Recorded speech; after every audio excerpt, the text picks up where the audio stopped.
Ethnic violence increases in Manipur, 9 dead. Russian strikes target Kryvyi. Cyclone Biparjoy expected in India, Pakistan. Welcome to the World News on VOP TV. I am Kayla Abraham. A magnitude 6.2 earthquake has struck the Philippines as local authorities warned of aftershocks and possible damage on Thursday. The earthquake struck at a depth of 124 kilometers at around 10 a.m. in waters from the capital, Manila. Calatagan Municipality Police Chief Emil Mendoza disclosed that he and his staff rushed outside following the tremor, which was also felt over the country's heavily populated heartland, including Manila. Mendoza stated that there were no immediate reports of casualties or damage, but disaster authorities have been deployed to assess the impact of the tremor. Calatagan Disaster Officer Ronald Torres disclosed that the quake lasted between 30 seconds and a minute. The earthquake sent people rushing out of buildings in the capital. Quakes are a daily occurrence in Philippines, which sits along the Pacific Ring of Fire, an arc of intense seismic as well as volcanic activity that stretches from Japan through Southeast Asia and across the Pacific Basin. In October 2013, a magnitude 7.1 earthquake struck Bohol Island in the central Philippines, triggering landslides and killing more than 200 people. Old churches in the birthplace of Catholicism in the Philippines were badly damaged. Nearly 400,000 were displaced and tens of thousands of houses were damaged due to the quake. At least 9 people have been killed in the latest clashes between members of rival ethnic groups in India's northeastern state of Manipur as security forces pressed on with a hunt for illegal weapons on Wednesday. Violence between members of the Kuki ethnic group, who mostly live in the hills, and Meiteis, the dominant community in the lowland, erupted on May 3, set off by resentment over economic benefits and quotas in government jobs and education reserved for hill people. At least 80 people have been killed and more than 40,000 have been displaced in the state on the Myanmar border that is governed by Prime Minister Narendra Modi's party. K. Singh, a senior police official in the state capital of Imphal, disclosed to reporters that a gun battle between rival factions erupted on Tuesday and went on for hours. Fresh violence erupted in India's remote northeast with rival ethnic groups firing at each other, leaving at least 9 dead and some injured on Wednesday. A member of the Kuki tribe crashed during a May 29 demonstration in New Delhi against violence in the state of Manipur.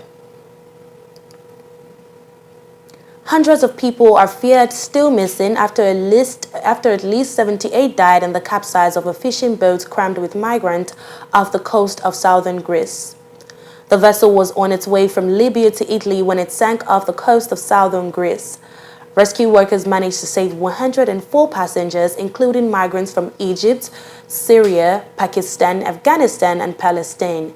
Authorities believe that hundreds of others may have been trapped below deck. If that is confirmed, that would make the maritime tragedy one of the worst of its kind ever recorded in the central Mediterranean. Authorities revised the confirmed death toll from 7 to 9 following an overnight count of the bodies. Erasmie Romana, head of a United Nations Refugee Agency delegation, disclosed after meeting the rescued migrants in a storage hangar in the southern port of Kalamata that the survivors are in a very difficult situation and are in shock. Greece declared 3 days of mourning and politicians suspended campaigning for a general election on June 25. 7 people have died and 4 others injured in a fight that broke out due to a land dispute in Turkey on Thursday. Now, Israeli troops shot and killed a 20-year-old Palestinian man during a military raid in the occupied West Bank on Thursday. Khalil Yahya al-Anis has died of critical injuries following clashes that erupted in the city of Nablus in the early hours of the morning. The Palestinian Red Crescent reported that Anis was killed by a bullet in the head, while 337 others, including 4 children, wounded by Israeli bullets, also from inhaling tear gas, and at least 2 others were seriously wounded.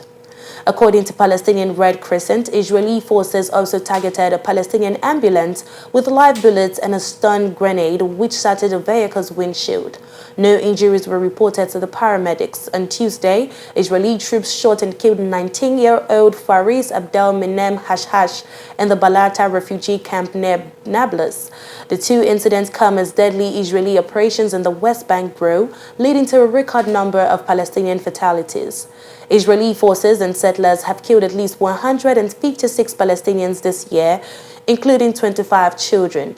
A total of 121 fatalities have been recorded in the West Bank and East Jerusalem, and a further 34 in the Gaza Strip.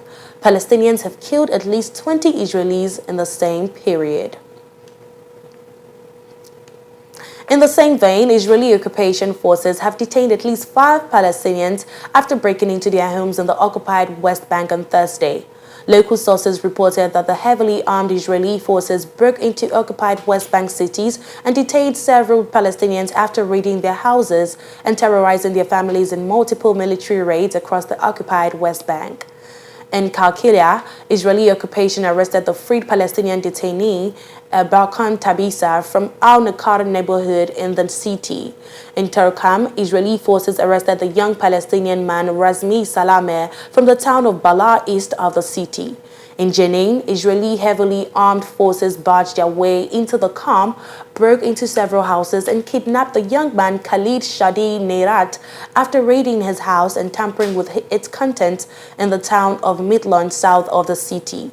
In Jerusalem, Israeli forces arrested the Palestinian men Youssef al-Shawish and Mustafa Grof.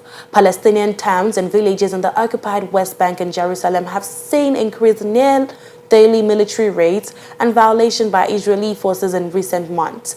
There are 4,700 Palestinian detainees in Israeli jails illegally held by Israeli occupation, including 30 women and 400 children.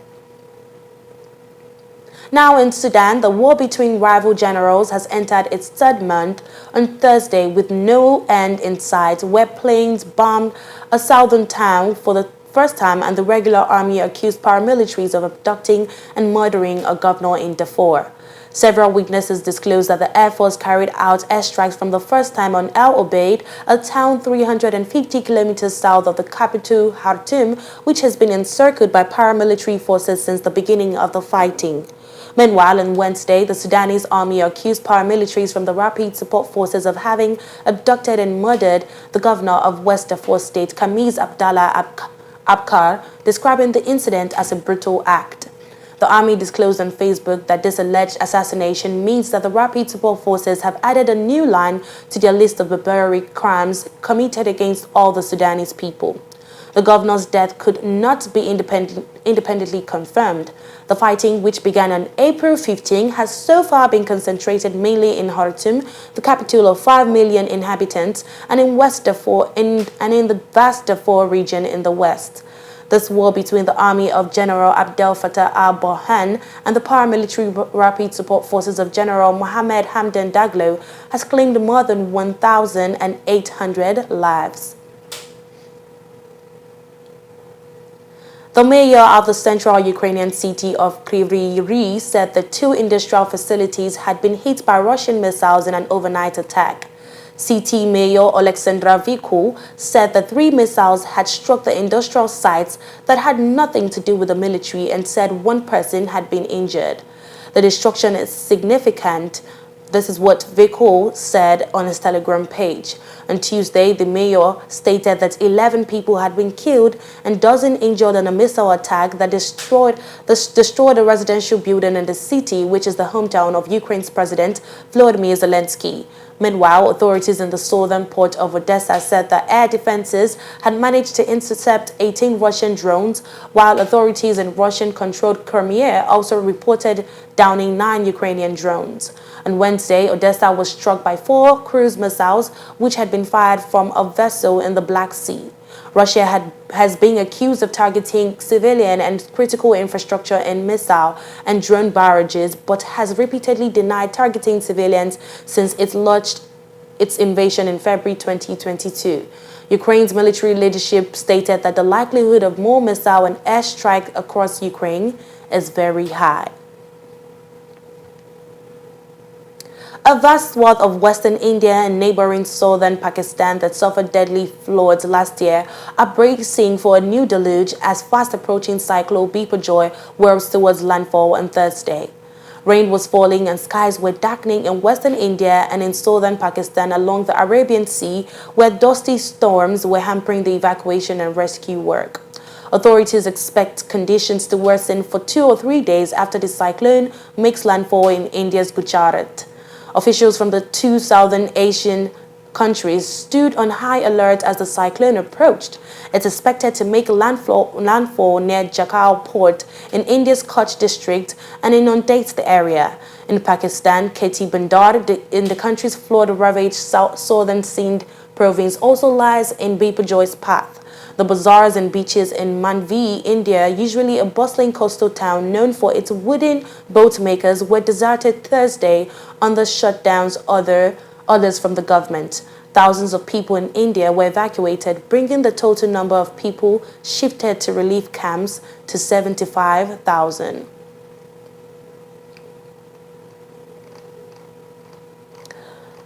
Finally, Foreign Ministry spokesperson Wang Wenbin disclosed that Chinese Premier Li Qiang will pay an official visit to Germany and hold the 7th China-Germany intergovernmental consultation and pay an official visit to France and attend the summit for a new global financing pact from June 18 to 23 on Thursday.